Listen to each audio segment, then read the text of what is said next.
Tu n'es pas en retard. Tu n'es pas paresseux. Tu n'es pas incapable. Tu es perfectionniste. Et c'est peut être la raison principale pour laquelle tu es bloqué. Parce que le perfectionnisme ne ressemble pas à un défaut. Il ressemble à une qualité.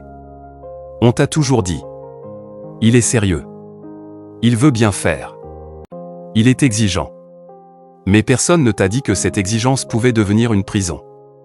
Aujourd'hui, je vais te montrer pourquoi le perfectionnisme est le piège le plus dangereux pour les bons étudiants. Et pourquoi il détruit lentement leur potentiel, en silence. Le perfectionnisme te fait croire une chose. Si je fais tout parfaitement, je réussirai. Mais la vérité est plus dure. Le perfectionnisme n'est pas une recherche d'excellence. C'est une peur déguisée. La peur de ne pas être assez. La peur de décevoir. La peur d'échouer. Un étudiant qui cherche l'excellence accepte l'erreur. Un perfectionniste la vit comme une humiliation. Et c'est là que tout commence à se casser. Regarde ce que tu fais quand tu dois commencer à réviser. Tu veux le bon moment. La bonne énergie. Le bon plan. Les fiches parfaites. Le bureau parfaitement rangé. Et si tout n'est pas optimal? Tu attends. Tu reportes. Tu ajustes encore ton planning. Tu passes plus de temps à préparer qu'à exécuter. Pourquoi? Parce que commencer imparfaitement est plus douloureux pour toi que ne pas commencer du tout. Le perfectionnisme transforme l'action en menace. Alors ton cerveau choisit la sécurité. La procrastination. Ce n'est pas de la paresse. C'est de l'autoprotection. Maintenant imagine. Tu es en examen. Première question. Tu veux une réponse parfaite.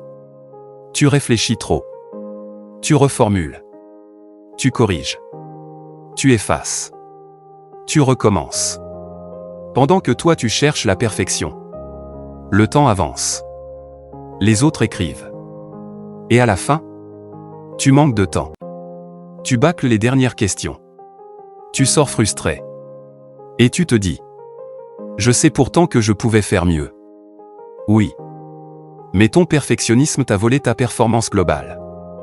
Il t'a fait confondre précision et stratégie. Le vrai danger du perfectionnisme n'est pas la mauvaise note. C'est l'épuisement.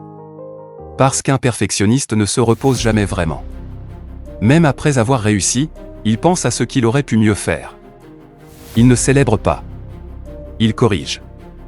Il ne progresse pas avec légèreté. Il progresse sous pression. Et à long terme, ça crée anxiété, perte de confiance, peur de se lancer, fatigue mentale constante.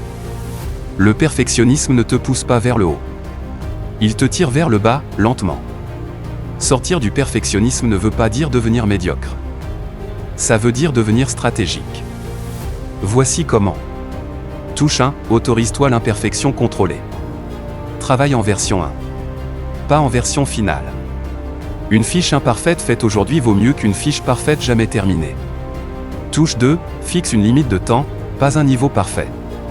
Au lieu de dire « Je dois comprendre ce chapitre parfaitement », dis « J'ai 40 minutes. Je fais le maximum. » La contrainte de temps tue l'obsession des détails. Touche 3, change ton identité. Tu n'es pas celui qui doit être parfait. Tu es celui qui progresse. Un étudiant qui progresse accepte d'être mauvais au début. Un perfectionniste refuse d'être débutant. Et c'est pour ça qu'il stagne. Écoute bien ceci. Le monde ne récompense pas la perfection. Il récompense l'exécution. Il récompense ceux qui osent publier, rendre, proposer, tenter. Les bons étudiants ne manquent pas d'intelligence. Ils manquent d'autorisation. L'autorisation d'être imparfait. Si tu te reconnais dans cette vidéo, ce n'est pas une faiblesse. C'est le signe que tu as un énorme potentiel. Mais ton prochain niveau commence le jour où tu acceptes d'être imparfait, en mouvement.